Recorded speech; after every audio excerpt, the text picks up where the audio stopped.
Daar is hier ons by nog 'n uitsending van Uit die Koekpluk. Vandag sit ons hier in hierdie beautiful environment, want ons is hier by prokureurs Lou Strydom ingelyf of incorporated in die Engels. Maar ons sit by die twee dames hierso vandag, Charlize en Alicia. Baie welkom by Uit die Koekpluk vandag. Dankie Werner, lekker om hier te wees. Dis hy grand. Nou ja, ons het die live show het ons gedoen en ons het so 'n bietjie by mense begin blootstel aan wat aangaan. Julle is hierso in Kreeusdorp, julle het regsfirma, julle is die twee direkteure, so ons praat met die regte mense. En ek gaan by jou begin, Alicia. Beautiful werk wat julle doen en ek wil 'n bietjie in gaan grawe. Julle is nie net 'n regsfirma nie, julle is ook betrokke met die kinders in die reg. As ons dit in daai terme kan sê, jy gaan vir my beter terme gee, maar vertel ons bietjie wat doen julle? Ons het 'n algemene praktyk en 'n groot gedeelte van ons firma is ook familiereg, waar ons te doen het met egskeidings en ook 'n groot gedeelte van kindersake. En baie dikwels dan sien ons hoe die ma, want gewoonlik tree ons vir iwer die ma of die pa op, en dan sien ons hierdie kindertjies word vasgevang in die middel. En dis baie selde dat iemand na hulle behoeftes, emosionele behoeftes omsien en hulle help om dalk met 'n egskeiding byvoorbeeld aan te pas by die omstandighede waar ma en pa bly nou in verskillende huise en ewe skielik word dit nou verwag dat hulle partykeer 'n week by die een bly, 'n week by die ander. En baie van daai kinders het ook potensiaal om goeie sportmanne en vroue te wees. Maar hulle emosionele, hoe kan ek sê, tekortkominge veroorsaak dat hulle dan nie hulle volle potensiaal bereik nie. My vraag aan jou is, hoe kom ons daar? Hoe weet jy dat daar's nou 'n probleem? Kom ons reverse, kom ons begin, die egskeiding is daar, dinge gebeur, op watter punt sê iemand, steek hand op en sê, hier's moeilikheid met die kind?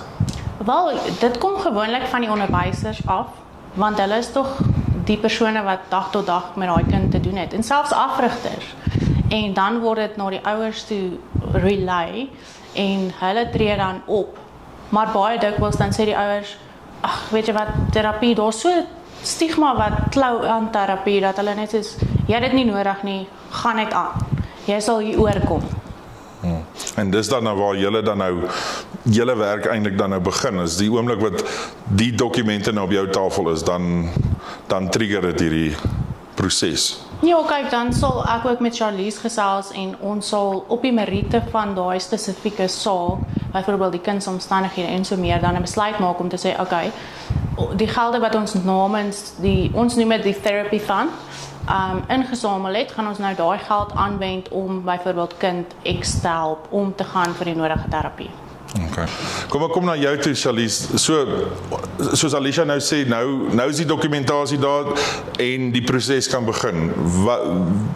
How do you go from here? Wat is die volgende stap? Die papierwerk is daar, kry julle nou die kind in. En dan van daar af, dan terapie, begin julle met die ouers werk, is daar 'n regsaspek aan hierdie betrokke? Ja, so die proses is, enige terapie wat 'n kind ontvang, gewoonlik moet beide ouers met toestemming gee in die eerste plek vir die terapie. En dan ook, indien nie, dan kan die hof ook genader word as daar dit nodig is vir die kind om terapie te kry en een van die ouers wil dalk nie toestem tot dit nie, kan die hof ook genader word en sê, hier's 'n kind, hier's 'n behoefte vir terapie, kan die hof asseblief 'n hofbevel gee wat sê die kind moet terapie kry. En dan gewoonlik, dit hang af van die professionele persoon wat aangestel is om die terapie te doen vir die kind. Hulle kan byvoorbeeld 'n onderhoud hê met die ouers en dan die kind, of net die kind eers sien vir sessies en dan terugvoer gee aan die ouers en al die rolspelers. So julle bring die ouers ook betrokke, hulle word ook gesien in die hele ding. Dit is nie net, julle vat net die kind nie, julle sit met die hele pakkie en jy sê ouer, ma, pa en dan die kind dan in die proses. Ja, want op die einde van die dag, daai kind moet funksioneer in die omgewing wat hulle is. En ouers is gewoonlik 'n groot deel van 'n kind se omgewing en waarin hulle moet funksioneer. So dit is nodig vir die ouers om betrokke te wees indien hulle kan wees. Daar is gevalle waar die ouers nie altyd betrokke is nie. Maar nou van hierdie ouers is die probleem. Hulle is waar die probleem sit. Ek probeer nou hierdie ding uitwerk, want hoe kry julle dit dan reg dat die ouer dan nou wat die probleem is eintlik dan nou een kant toe geskryf word dat jy kan met die kind werk? Of is dit die hof wat daar intree daar? Nee, so dit is moontlik vir die kind om die terapie te ontvang wat hulle nodig het. En dan die hoop is dat wanneer die kind die nodige terapie kry, dat daar ook met die ouers op 'n aparte basis gewerk word om daai probleme uit te sorteer sodat daar nie sodat hierdie nie 'n recurring Yes, natuurlik. proses is nie. Is dit dan ook in julle hande, en ou wil nie graag na daai punt toe kom nie, maar is dit in julle hande om dan die kind te verwys dat dit weggeneem word ook by die ouers indien die probleem dan groot is? Kyk, dit is 'n ondersoek, daar's baie faktore wat daarin gaan. Daar moet volledige ondersoek gemaak word deur professionele persone en daar moet hulle input kan gee en wat hulle dink is in die beste belang van die kind. Want dit is op die ou ende wat ons probeer doen, wat in die beste belang is van die kind. Natuurlik. Okay, Charlize, so nou, waar kom julle in as Lou Strydom ingelyf in hierdie hele proses? Nou verduidelik vir ons dat ons die agtergrond kan kry, dat ons weet waar, jy weet hoe werk die hele proses dan van daar af. So, omdat ons werk met familiereg, sien ons baie kinders wat 'n behoefte het vir terapie of enige ander dienste soortgelyk aan dit. En ons het ook navrae baie keer oor hier's 'n kind, dit is nodig vir die kind om 'n terapeut te sien of om sekere dienste te ontvang. En dan kan ons dit evalueer en van die fonds af kan dan die nodige dienste vir daai kind aangebied word. So kom ons sê nou julle kom en die ma kom sien julle want sy wil van die pa, dan kom jy en julle sien maar hier's eintlik behoefte, dan trek jy dit nou van daar af deur en maak 'n advies aan die ma en sê luister, help ons, of kan ons jou help, want ek liewer dit so omsê, of kan ons vir jou 'n persoon in plek sit, maar dan is daar nie befondsing nie. Dit is waar baie van die probleem kom. Ja, so ons kan, as daar iemand is wat ons kom sien en ons besef, hier is 'n kind wat dit nodig het, dan kan ons daai verwysing maak. En dan is dit 'n professionele mens wat julle dan nou inbring, wat dan die terapeut is, wat nou natuurlik met die kind werk van daar af. Ja, dis korrek. So enige persoon sal 'n professionele persoon wees wat geregistreer is en daardie dienste kan aanbied. Nou ons het daarso op die koekplek het ons nou gesels, Alishan, daar's soveel kinders wat werklik waar in moeilikheid is. Maar daar's nie noodwendig altyd die geld om hulle te help nie. Julle oorbrug baie van dit, maar waar kry julle die befondsing? Dit sou nou nie moontlik gewees het sonder donasies en so meer nie. So van tevore het ons 'n golfdag gehou en al die fondse wat ons daar genereer het, byvoorbeeld met die auction, het ons in 'n fonds geplaas en daai geld het gegaan om 'n reeks baie kinders te help eintlik. Maar as die fondse klaar is, ongelukkig is die realiteit dat ons nie verder dan nou kan in die kruit klim en hulle verder help nie. Maar dis presies waarheen ek wil gaan, want nou sit ons, jy begin met daai hulp en dan skielik stop jy op want dan is daar nie befondsing nie. Wat gebeur met 'n kind as hy nie by daai befondsing uitkom nie? Dan val hy terug in die stelsel. Ja. Dan is hulle totaal en al afhanklik van ons regering en so meer en staatsinstansies om hulle dan nou te help wat daar nie altyd is nie. Ja. Want daar is soveel kinders wat dit nodig het dat hulle het ook nie genoeg fondse nie. As julle nou so met hierdie wat die terapeute, dit is nou nie gedeelte wat julle werk en as terapeute wat hierdie doen. Is dit 'n program wat hulle met hulle hardloop? Is daar 'n sekere wat gebeur in daai programme? Is daar verskillende goed, as dit nou leer is of die of daai is daar verskillende programme? Kyk, waarin dit hang af van elke saak. Elke kind word blootgestel aan verskillende tipe trauma. Het sy seksuele mishandeling, fisiese mishandeling. So die terapeut sal dan die roete inslaan wat sy dink daai spesifieke kind het nodig. En ons sê nie ook gaan sien sielkundige of as sulks nie. Baie van die kinders, soos byvoorbeeld hulle het albei hulle ouers op 'n jong ouderdom verloor of hulle primêre versorger, byvoorbeeld die ma. Dan het hulle dalk 'n bietjie leiding nodig of daai tipe figuur soos byvoorbeeld 'n life coach wat ook baie kan help om hulle net rigting te gee om eventually ouderdom van 18 te kan bereik. Dis reg, want ek dink die groot trauma is nie soseer die kleintjies nie, is wanneer hulle hier by 10, 12 is, dan is dit nou 'n redelike 'n probleem, en dan is dit nou die tienerjare wat vir hulle voorlê. Dit maak dit baie ek moeilik. wil sê, dit is al amper te laat. Okay. So, jy moet dit vroeg genoeg kan eien en raak sien, of 'n onderwyser of 'n afrigter. Want hoe ouer hulle word, hulle sê baie boompies as hulle jonk is. So, hoe ouer hulle word, hoe meer 'n rebellie en so meer. En dan raak dit moeilik, dan raak terapie moeilik. En hulle is ook nie so toeganklik vir 'n terapeut nie. Hulle is baie, soos hulle het mure op. So dit maak dit eintlik dan moet jy dit vroeg genoeg oopmaak. Elke saak is maar eintlik uniek op die einde van die dag, want jy kan nie bepaal wanneer die kind by jou eventually uitkom nie. So dit maak dit baie moeilik. So waar kan ons help as die koekplikkers om ons kan, ek dink ons moet gesels met mense en ons moet kyk waar kan ons hierdie mense help, want ek dink julle werk met verskriklike goed. Ek meen daar's regtig wille sake daar buite en dit is jammer dat dit moet gebeur. Maar ek dink dit is belangrik, en ons wat baie uit die sport uitpraat, is belangrik dat ons vir julle help, want daar's toekomstige springbokke, daar's 'n toekomste, en net 'n kind uit trauma uitkry. Ek dink nie net gaan net oor sport nie, maar geen kind verdien daai trauma nie. Eerstens, dit gaan meer ook vir ons oor bewusmaking.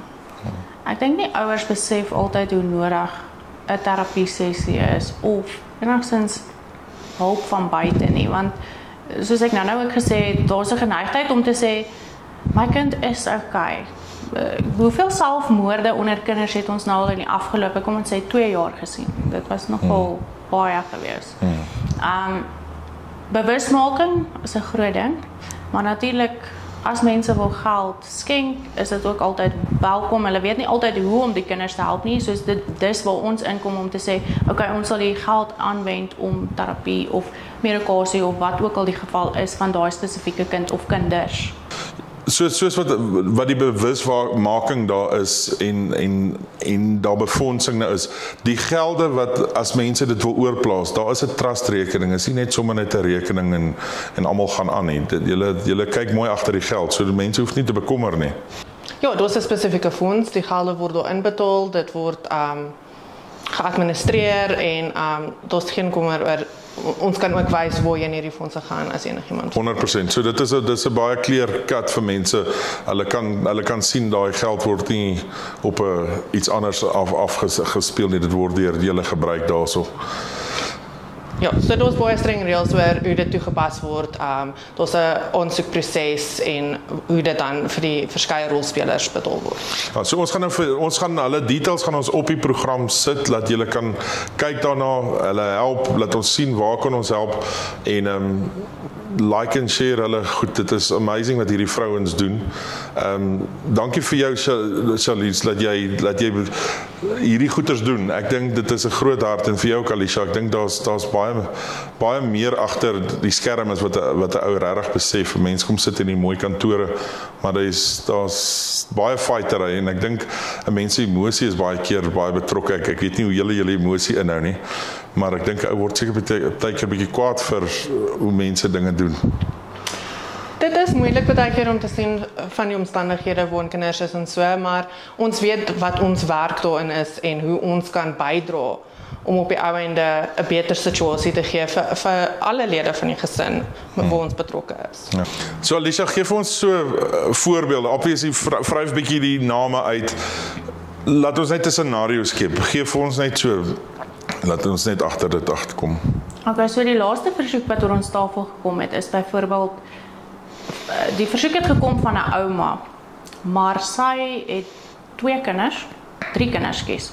Haar oudste kind is op die ouderdom van 21 oorlede in 'n karongeluk, en sy het 2 kleinkindertjies gehad op die tyd. En die pa is 'n dwelmverslaafde, so hy het nooit gefeature in hierdie 2 kleintjies se lewe nie. So nou is hulle sonder ma. Natuurlik gaan die ouma nou ingryp. Vat toe die kinders in, en sy het ook 'n ouer seun, maar kom ons sê daar's 'n 5 jaar ouderdomsverskil tussen die kleintjies en haar seun nou. Wat toe nou gebeur is, sy is vasgevang in 'n huwelik waar daar fisiese mishandeling plaasvind en ook dade teenoor die kinders, seksuele misbruik teenoor die kinders. So sy besluit toe nou om te skei en hier sit sy ewe skielik met die twee kleinkinders en dan nou haar seun wat nou nog op skool is en hy's nou 16, maar hy het groot probleme en hy het toe nou ook seksuele misdade gepleeg teenoor die kleintjie. kinders. Onthou, hy's nou die oom van die kleintjies. En hulle ook, die dogtertjie sal jy sien, haar gedrag is, ek dink sy is nou 5 jaar oud, 5, 6, jy het haar nou die dag gesien. Ja. Jy sal nie glo wat doen sy nie, jy sal dit nie verwag van daai ouderdom van kind nie. So wat ons nou doen is, ons skenk toe nou 'n bedrag geld uit die fonds uit en hulle is nou in terapie. Soos ons hier sit, is die oudste een ook nou op pad hiernatoe vir sy terapie sessie met 'n terapeut hierso. Dit is die minste wat ek vir jou kan sê. Daar is haaglike goed en haaglike omstandighede en baie depressing goed.